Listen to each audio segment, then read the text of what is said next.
So what is AB 1147? AB 1147 is, it really, a lot of people said, wow, it's such a big bill.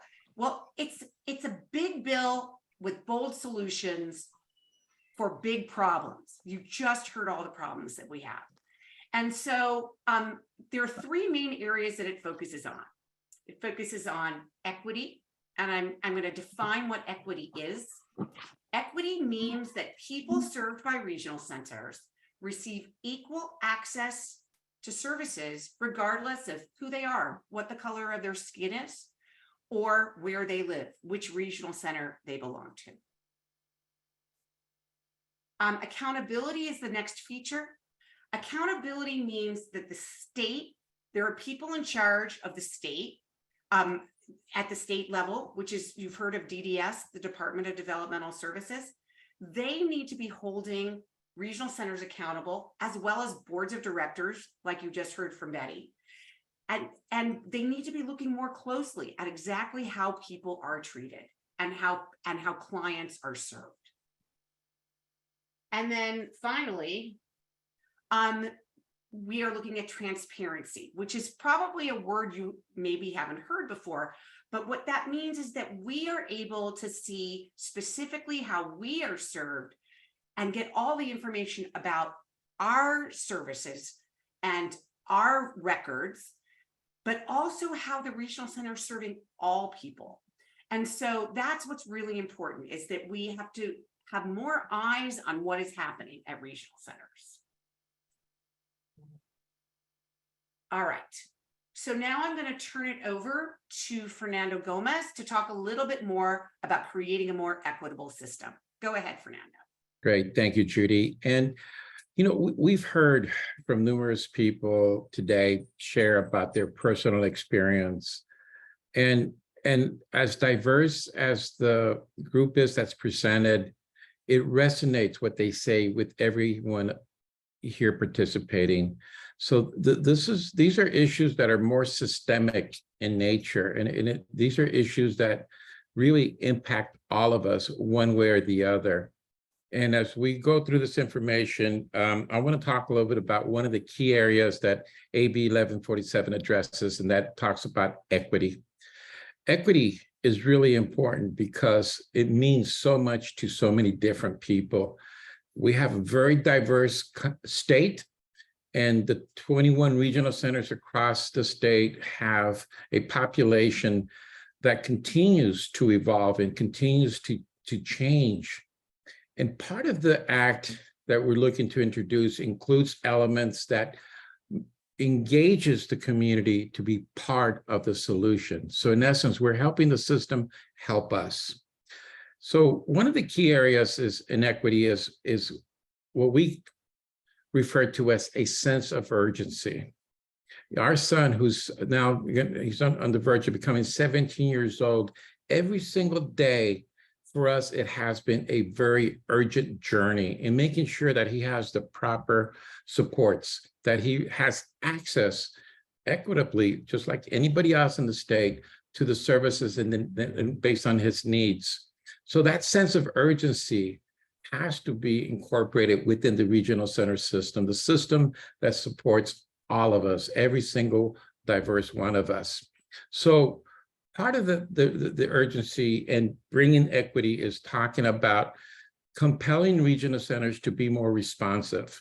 So we're going to ask that the staff be required to call you back within 2 business days. That's 48 hours. Then the business days reflect, let's say, for example, if you call your service coordinator on a Friday, then their business days will start on Monday and Tuesday, because the weekends are not construed, or holidays for that matter, are not construed as business days. But within those 2 business days, you will receive a call back. That's part of that urgency. The other time that we're looking to do is shorten the time it gets to really have access to eligibility and services. So assessments must be done within 60 days, opposed to the 120. And if services are recommended, they must be authorized within a week. So instead of families being put on hold for a month on end, as we heard from Cindy and others, we're looking for regional centers to really be more responsive and quicker in their response. Can we go to the next slide, Judy?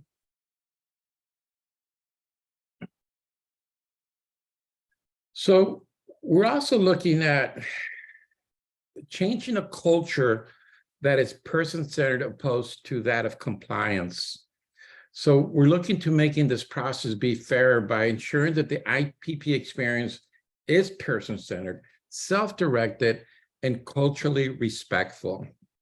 So what we're saying is that if you're looking to hold your IPP at any place, at any time that you want, including Zoom, that it means that you're able to do so. If my son wanted to have an IPP at Denny's on any given day, at any given time, then he should have the right to do so. And of course, the system should accommodate that instead of the other way around, where the individual has to accommodate the system in order to have their IPP. So this is part of engaging the person-centered versus a compliance culture. And we also know that there is such a thing as denial by delay, in a sense that you're not flat out told no, but because of the process that's so overwhelming, so complex and time consuming, that in essence, you're still denied. So what we're looking to require regional centers to actually help you access and obtain the generic resources to pay first by making the staff write down exactly how they will assist you. Have a game plan, have a strategic opportunity to follow a process that would be more collaborative, more engaged in nature. And it also will require removing the appeal denials from other resources. And we're asking that regional centers pay for the services if the resources done to set aside within that 45-day time frame. So the impact that we're looking for is, for example, if you ask your school district to pay for speech therapy, well, the regional center should attend your IEP meetings and advocate for you. And if the school doesn't fund the therapy within those 45 days, then the regional centers should step in and do so. In addition to denial by delay, we also understand there's such a thing as geographic disparities. So we have to look at ways to make the services more available to our community, no matter where you live. So this will require that all regional centers to offer at least a common set of services for everybody across the state in an equitable manner. And this can mean reflecting a statewide system to contract with service providers that will transcend the regional center catchment area. So if a certain service provider provides statewide services and they're vendored in one regional center, they should have access to, or the community should have access, if you will, to that service provider services across the state consistently. So if you need supported living services, you should be able to get that service no matter what your regional center catchment area you live in and whichever provider you want from around the state. So these are some of the 4 areas. There are many more, but these are some of the core areas when it comes to the one key factor within AB 1147 that talks about equity. Thank you so much, Fernando. And I'm going to take over and talk to you a little bit about creating a more accountable system.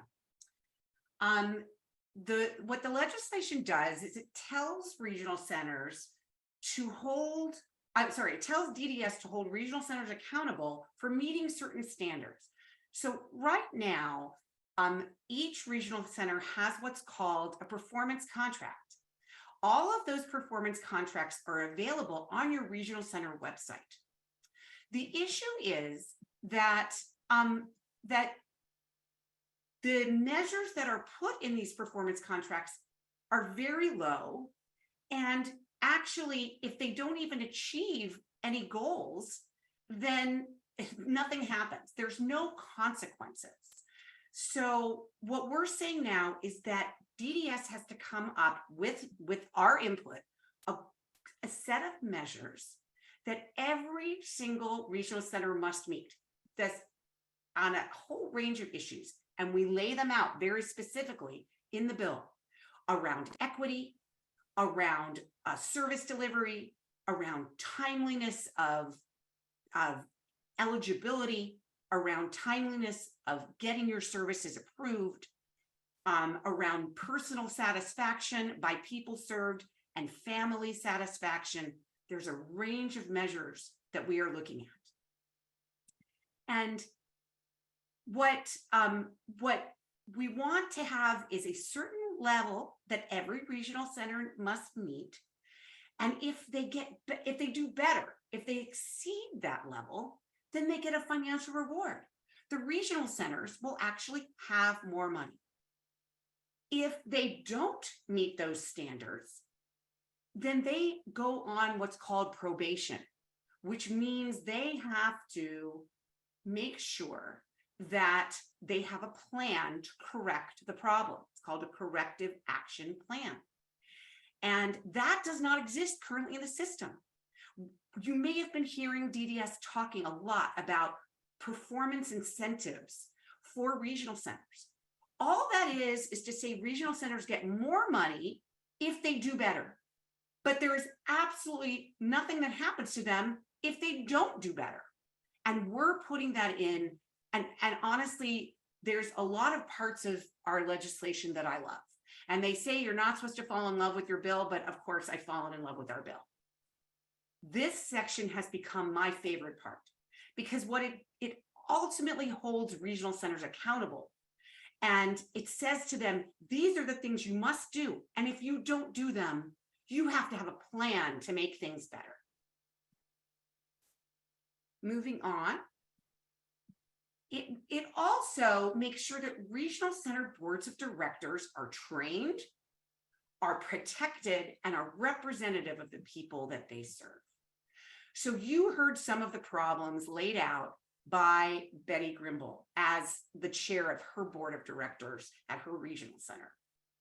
Those problems run deep at all 21 regional centers. You've probably heard the expression that regional centers rubber stamp things. That means they get an issue of voting that they have to vote on in front of them. And almost every single time, I've got to believe almost 100% of the time, the regional center boards vote yes. They vote based on the recommendation of their staff. And so what we need to do is a whole range of things, and we have them in our bill. Number one, we require DDS to provide better training for board members. And it's done by DDS, not by the board, but by the staff of regional centers who are very biased. You think an executive director is going to train their board to hold them accountable? Well, I guess they should. And the answer should be yes to that, but not all of them do. We also make sure that DDS is providing support to every single one of the board members. And making sure that, especially if they are people served by the regional center or family members, have people at the board meetings, before and after board meetings, to explain the different processes. Finally, we limit how long a board member can serve. Currently, under current law, a board member can serve for 7 years. They step off for 1 year, and then they serve for another, then they can serve for another 7 years. We have people who serve on boards who've been on for decades. They just step off for a year and go back on. It's like 30, 40 years. It's time for new blood. It's time for people to get involved in the regional center and help to hold them accountable from all parts of the community. So now what we're recommending is people are able to serve for 6 years, then they step off for 5 years and they can go back on. We think this is a reasonable request. If any of you have ever served on the board of Disability Rights California, which I have, I know Elizabeth Gomez has, we have a 6-year term limit and we can never go back on the board. So that is another change. And then the last change is that we require each regional center to have a board member, a board policy that there's no retaliation against board members for doing their jobs. And we have heard stories of people who are scared to speak out and hold their regional centers accountable because they're afraid their services are going to get cut. And there's obviously an inherent conflict of interest between for board members who are served by the agency on which of the board that they serve on. And so we want to make sure that they are protected. Finally, just some small pieces. We want to reduce conflicts of interest at regional centers. Right now, there's a whole lot of conflict of interest provisions already in law, but there's a couple of little holes that we want to fill. One of them is that regional center staff are allowed to receive gifts from service providers and others. Right now, they can receive gifts of any amount. And we have heard pretty reliable stories of regional center staff receiving door prizes at Christmas parties put on by service provider agencies, where they receive trips to Hawaii, or they receive television sets, or they receive iPads. And so obviously that creates a conflict where if that's regional center staff receives a nice expensive gift, when they're recommending service providers to families, they may in fact be biased towards the agency that gave them a gift. Finally, we require a policy around what's called nepotism. Let me explain what nepotism is. Nepotism is when people get jobs just because they have a family member who works at an agency. And we are particularly focused not on two people who serve at lower levels who may be in the same family, but when executives at high levels, the executive director, the deputy executive director, have their sister, have their husband, have their child, brothers, sisters working at regional centers. We know this exists currently. We know for sure this is happening today. And so we want a policy to ensure that there is no conflict of interest in this area. So now we're going to move on to Nina Spiegelman. Nina is going to talk to us about creating a more transparent system. Thanks, Nina. Thanks, Judy. Again, I have the same problem that Judy was just talking about falling in love with. There's so much in this bill, right? It's a big bill for big problems, and there's so much, and it's very easy to just really have favorites. There's something for everyone. And transparency, these transparency provisions, even though they might on the surface look kind of nerdy, they're a lot about data systems. They're super important and really end up meaning so much to improving the system as a whole, and for your own individual cases that you might bring, and things like that. And I just feel that they end up being very important. I just want to review quickly again what we mean, as Judy mentioned earlier. Transparency is, in a very basic sense, it's a way that clients and families can see how they're individually served and how regional centers are doing with the whole system, in the whole system, with all of their clients.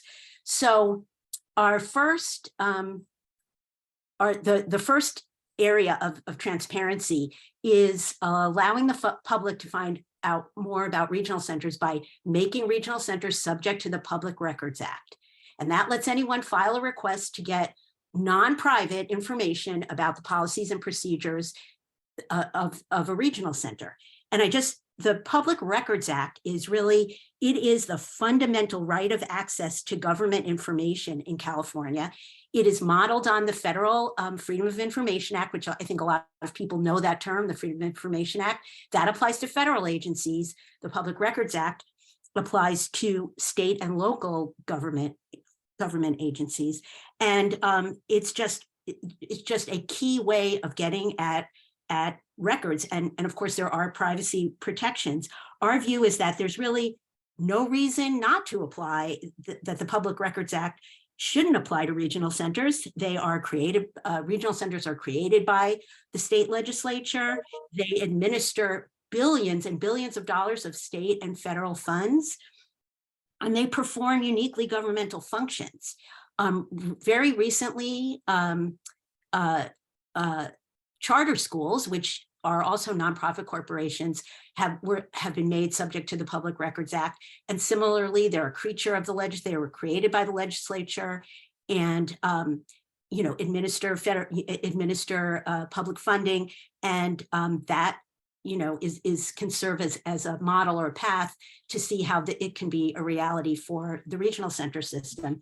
And the end result of that is, if you want information, whether it's for the system as a whole, and here's a shout out to our friend and board member, Allison Morantz, a great researcher. This is very important for researchers, for advocates, again, in an individual case or looking at the system information. But it allows you to get information on service provider rates, staff salaries, service policies, disparity data, or anything that doesn't affect privacy data, anybody's personal data. So that's what that is one of the key provisions of 1147. And okay, so this is, I think we have talked in the past, and DVU and the ICC are big backers of improvements, and we are very much aligned with both regional centers and DDS on this, of having a major overhaul of the state's IT system, their data systems. And that has begun. It is in the works. And it's, the hope is that ultimately we will be able to access our records in the way that you can access your medical records, like with an app. I mean, I cannot tell you how hard it is. This has been my own personal experience and that of every single parent I know, how hard it is just to get like your IPP, or I don't know if you've ever looked at your the CEDAR record that applies to you.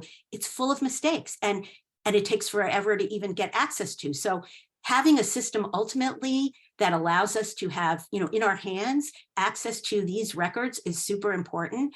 And it had the eventual goal of the IT system overhaul is to also have data to see how providers are doing, how and ultimately to see what are our outcomes, and really that is all tied into ultimate accountability. How are the regional centers, providers doing to help persons served and families achieve the outcomes that are important? So the provisions here in 1147 are focused on ensuring that self-advocates and families are fully involved in the new technology system. And what we're proposing is to require DDS to work with self-advocates and families to develop what's called a written project charter, which is a plan that lays out a set of principles and strategies and ensures that the people served are key players in developing a system, in designing a system from the ground up that works for us and that reflects like, what is the system all about? It isn't just to make maybe like paperwork flow better. It's about helping us achieve our outcomes, and data, and access to data, and how you can track data. And it's critical for, all of this disparity work that we are also, dedicated to. So again, the state will likely spend hundreds of millions of dollars on a new system, and this charter will, ensure our access. It will help us get information that regional centers have, about all of us. So, okay. So this is, again, this may sound nerdy, but I think ultimately this could yield some very important data as we are trying to, a key mission of 1147 is equity and reducing disparities, and that means understanding what we are dealing with. So this provision to eliminate, where we are proposing eliminating the racial category called other, is very important because this will allow us to more clearly identify the races and ethnicities of each person served by regional centers. Right now, we think it's, you know, at this point, if you are mixed race or, you know, something that doesn't fall squarely and easily in the other categories, there's just this jumble, and often it's a very big percentage of people categorized under other. And we think it's very important that the regional centers allow people to identify as what they want to identify, and really track the actual race or ethnicity. So we want regional centers to ask us what races and ethnicities will we identify as, and then the public will have better information about where service disparities lie. All of these things, these data issues, are so intimately connected. They can sound kind of just, you know, nerdy and boring, but they are critically important to get to where we ultimately want to go as a system, which is improving outcomes for everyone. So that's it for transparency.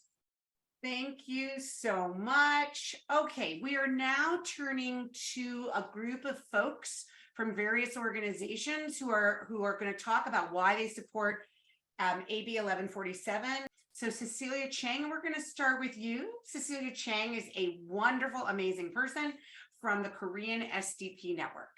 Go ahead, Cecilia. Hi, everyone. Thanks for the nice introduction.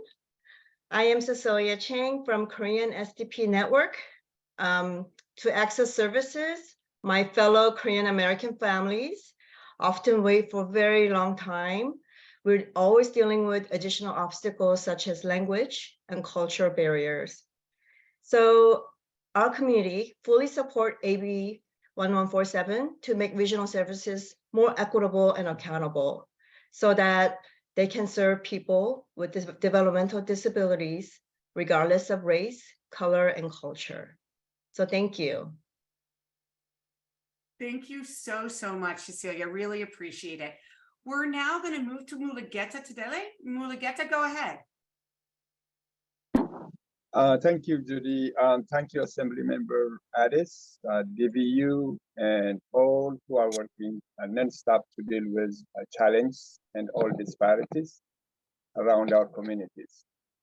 I believe Assembly Bill 1147 is timely, and when passed, will be a very effective instrument addressing all the disparities our community encountered between our children and resources.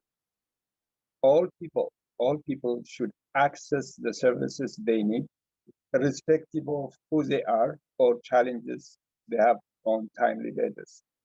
This bill will be a must-have tool to implement the existing law fairly to all stakeholders to tackle problems across the board.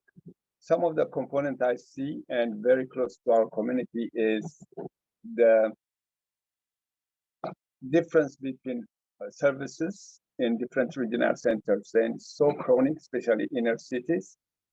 And this Assembly Bill 1147 will address those things, I hope. And other things, what I want to just mention is the barriers, what we are going through. This also will be addressed by the bill. One is understanding the problems and asking for resources. That's one of the problems what we have in our community. The second one is language and cultural sensitivity.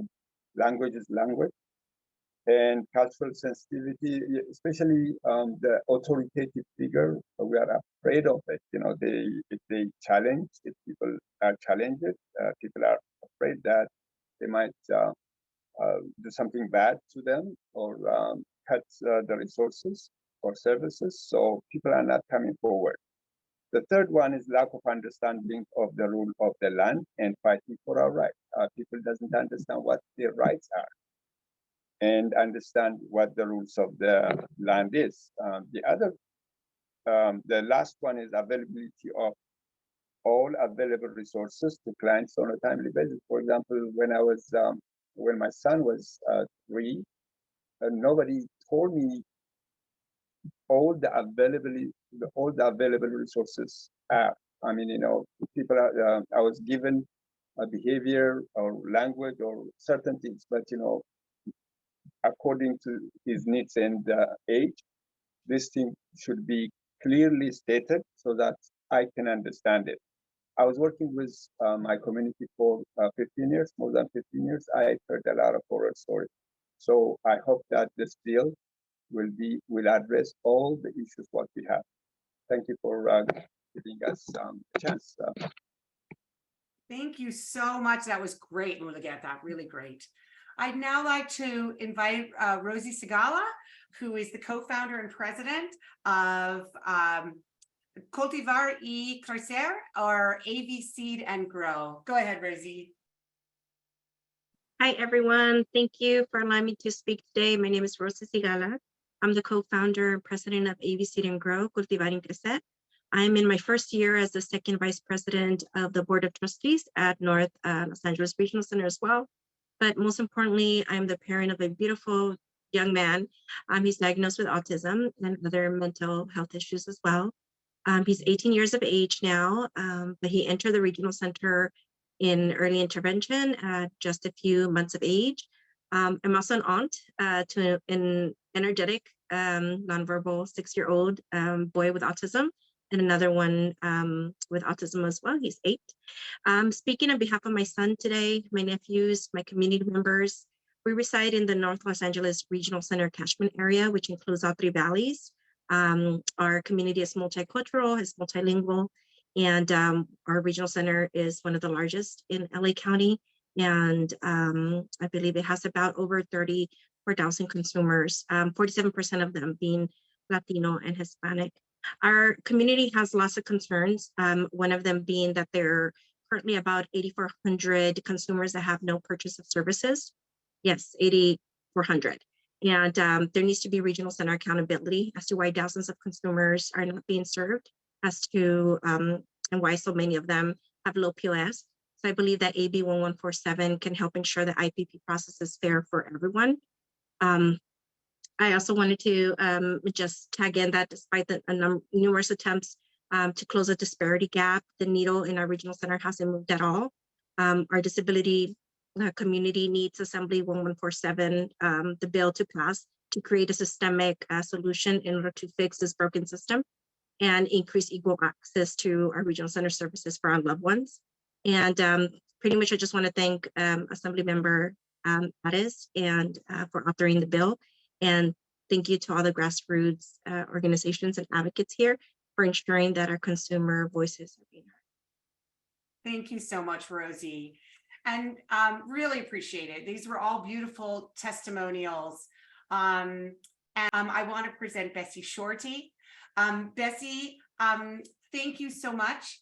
Bessie is from the Yukon. Why am I saying your name? Why don't you introduce yourself right so I don't screw it up?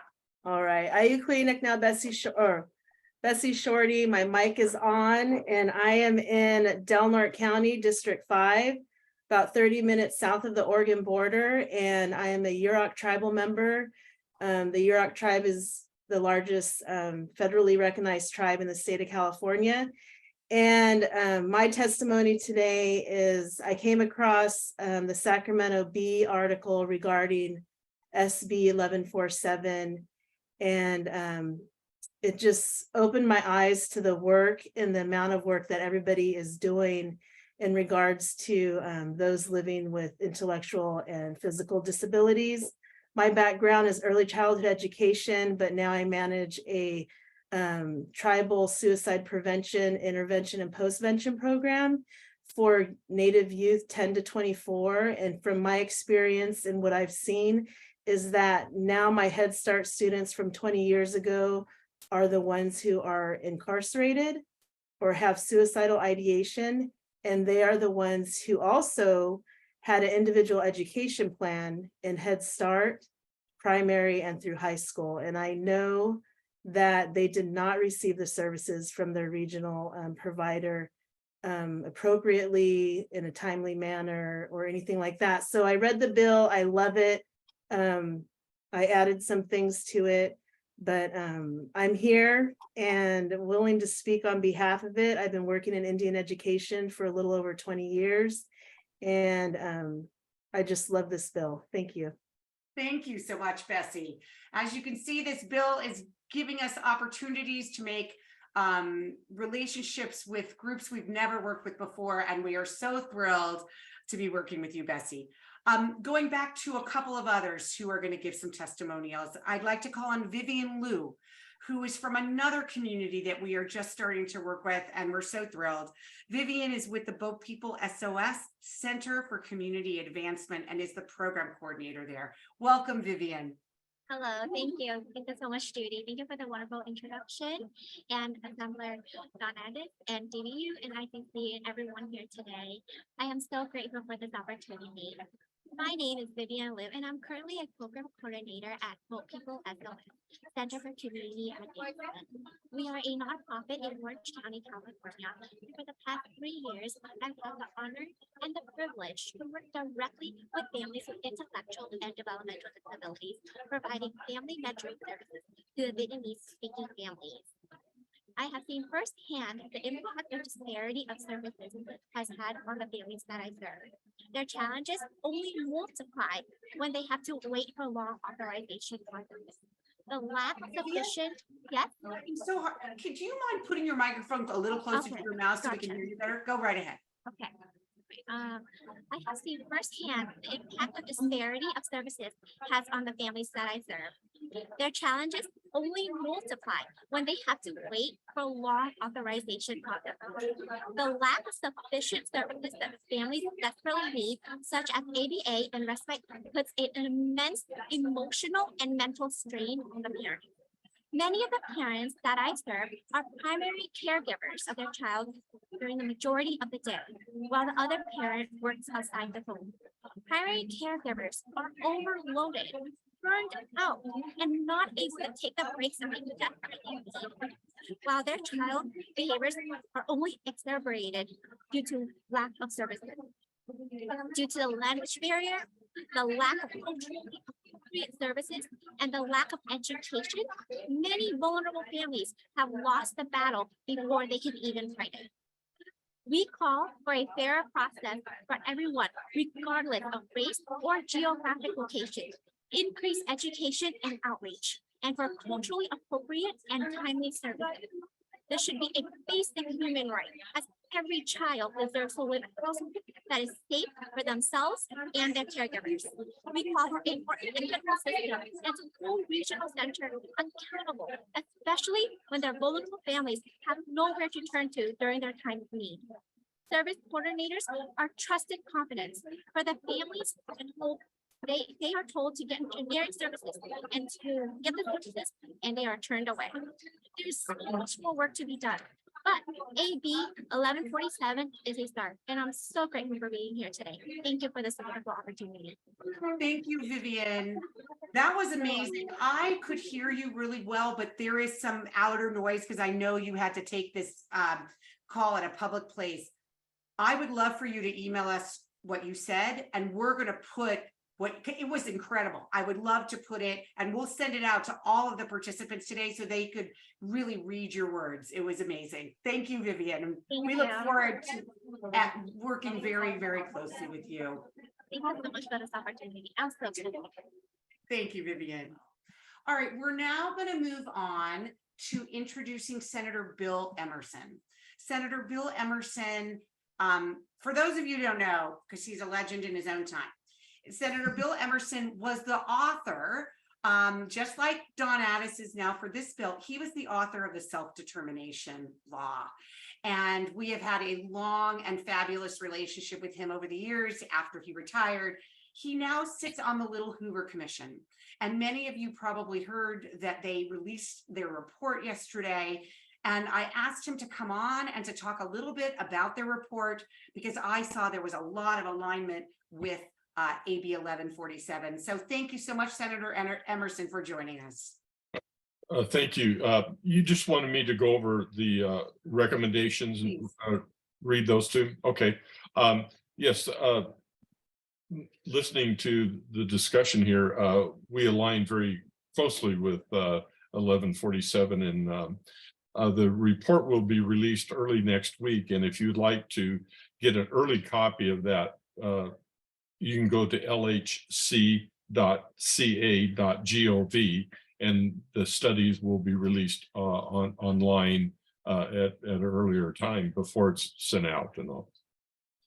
So we had 7 recommendations, and under each recommendation, we had a series of strategies for change. And so our first strategies were requesting that the DDS should lead regional centers in creating a consistent intake process throughout the state of California, building on efforts to standardize the intake process for those enrolled in the Early Start program.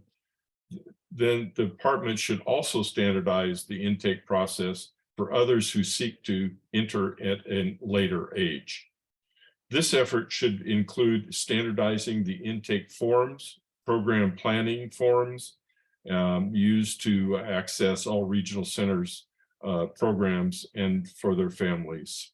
The Department of DDS should also use technology to make it easier for people to find out what services are available.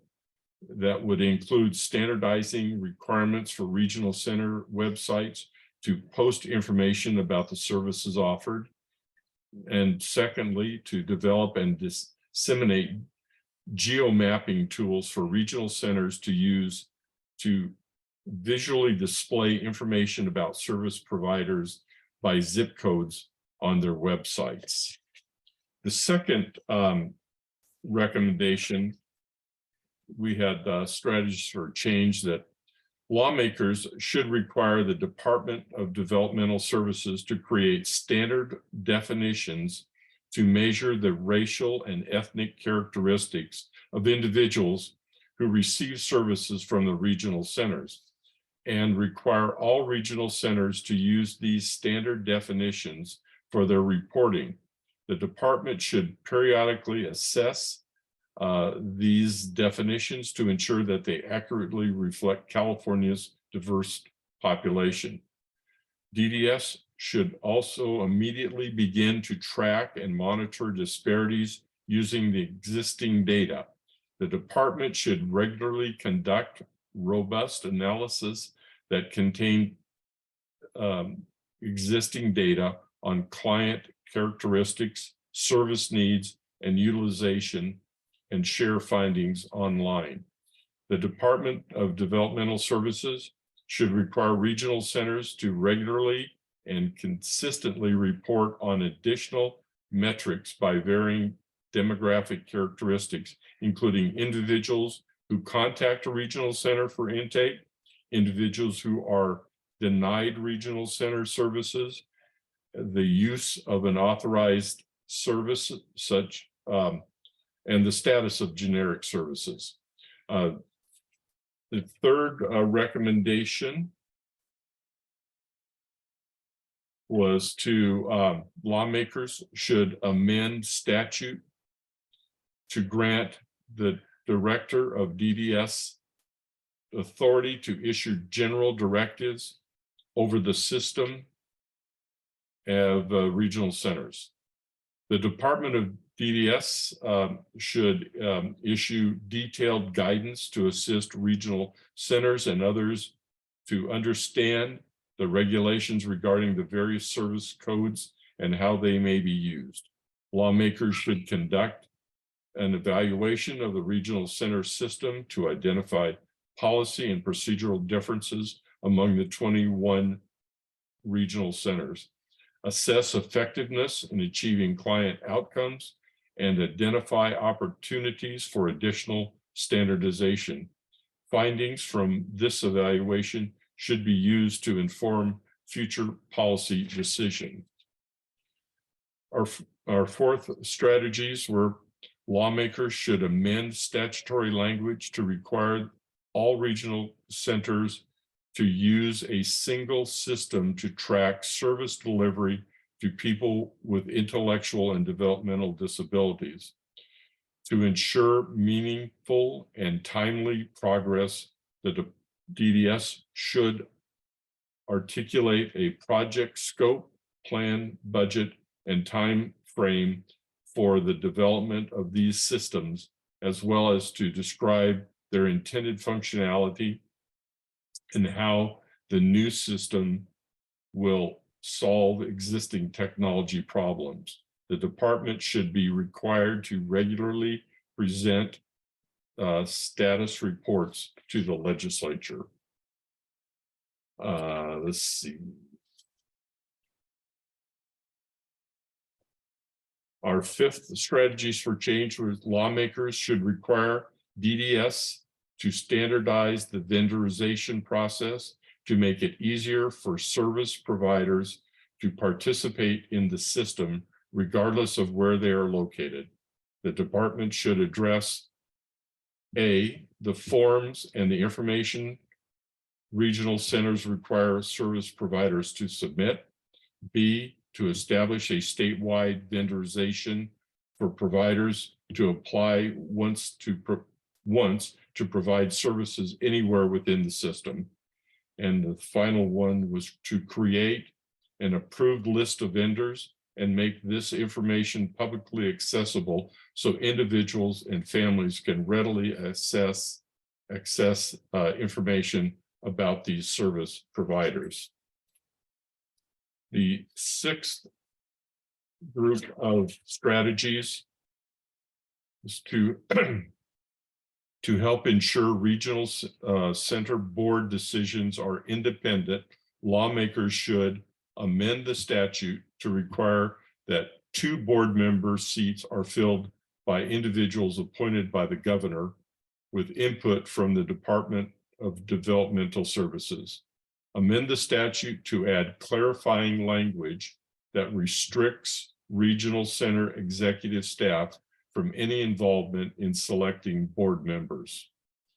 Enhance statutory language to protect board members from any retaliatory action stemming from their board service.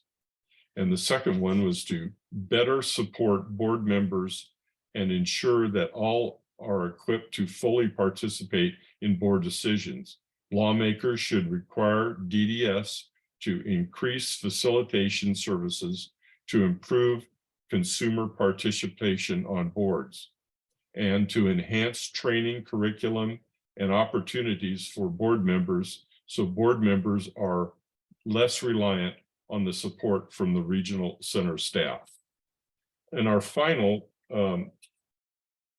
recommendations were the Department of Developmental Services should convene a task force with the Departments of Social Services, Healthcare Services, and other relevant state and county agencies to streamline the process of applying to and accessing generic services. The task force should designate representatives to foster interagency communication, develop memorandums of understanding to facilitate information sharing between agencies and regional centers, and develop formal interagency dispute resolution process for clients seeking services from multiple service systems.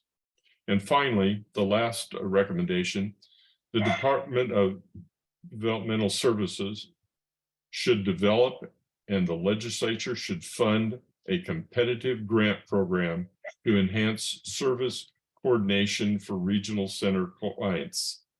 Service coordination grants should be issued competitively in 3-year cycles to public or nonprofit organizations capable of providing effective individualized lay activity services directly to individuals with developmental disabilities and their families.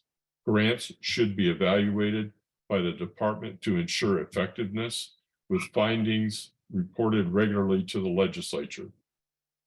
This work should be complementary to the client's rights advocacy service already enumerated in statute. Sorry for my dachshund. He's adding his That's okay. opinion there. That's okay. I was like, what's that noise? And I don't know, it's your dog. That's cool. That's my dog. Yeah. Bill, people have been asking about when the report's going to be released, where we can find it online. Do you have a sense of that? Yeah, it should be early next week. And if you go to lhc.ca.gov, it'll be listed there. I just want to say that we have had 4 hearings on this issue, and we've had the largest participation. As a matter of fact, yesterday we had 338 members online during our presentation, and so there's great interest, and I think you'll find that most of our strategies for change pretty much line up with 1147. Wonderful. That's wonderful. Yeah. Well, we look forward to working with you, Senator Emmerson, as well as the other members of the Little Hoover Commission in getting our getting this bill passed and getting your recommendations enacted. So thank you so much for joining us, and we look forward to seeing you soon. You're very welcome. Thank you. Thank you.